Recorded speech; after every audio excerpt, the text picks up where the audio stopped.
Hustisya ang hiling ng mga kaanak at kaibigan ng isang lalaking biktima di umano ng vitriolage o yung pagsaboy ng asido sa kanyang mukha't katawan. Nawala ng paningin sa kaliwang mata at nagtamo ng second at third degree burns ang biktima. Nang maging viral sa Facebook ang kanyang kwento, dumami pa ang nanawagang makamit sana niya ang hustisya. Live mula sa Quezon City, may report si Chino Gaston. Chino? Jessica, kumakatok nga ang sa puso ng mga mamamayan ang 25 anyos na estudyante na nasabuyan nga ng asido sa muka ng isang di pa kilalang salarin. Lapnos ang kanyang muka.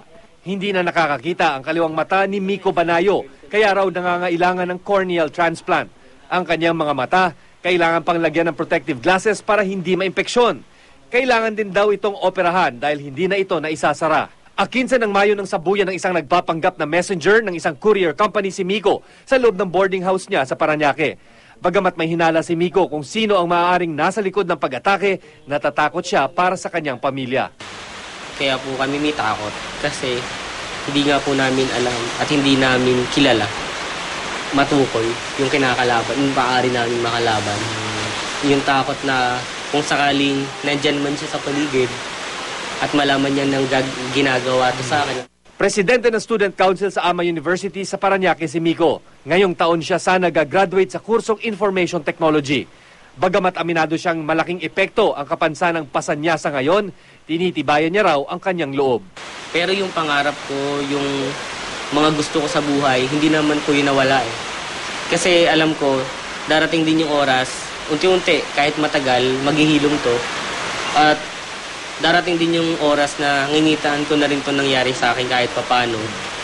At alam ko namang physical lang naman po yung na-damage sa akin. Pero yung kalooban ko, yung tatag ng loob ko, kung ano man laman ng pag-iisip ko, kung ano man meron sa dibdib ko, alam ko pong hindi ito magiging hadlang. Kapos ang kakayahan ng pamilya Banayo para tustusan ang operasyon at pagpapagamot kay Miko.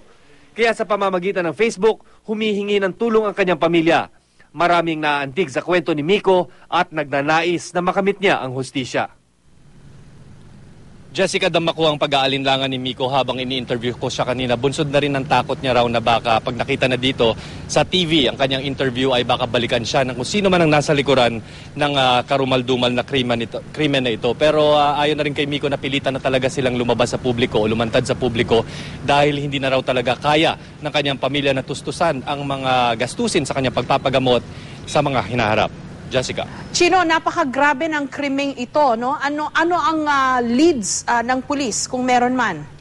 Mismong biktima na Jessica ang nakiusap sa atin sa ating interview kanina sa kanya na wag munang ilahad ang lahat na information tungkol dito sa nangyaring krimen. Pero sapat na sabihin na may mga pulis na rumisponde pero walang naisampang kaso. Okay, at ang malungkot niyan, siya na nga ang biktima, siya pa ang natatakot pa rin hanggang ngayon.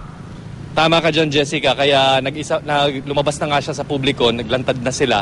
At humihingi na lang talaga sila ng tulong. Kaya yung ating advice siguro sa mga kababayang ibig na ring tumulong dito, di lamang tulong financial, kundi yung legal help na rin para mahabol nga ni Miko itong mga taong nasa likod ng krimen na ito. Chino, para sa mga gustong magbigay ng tulong kay Miko, saan nila pwedeng ipaabot ito?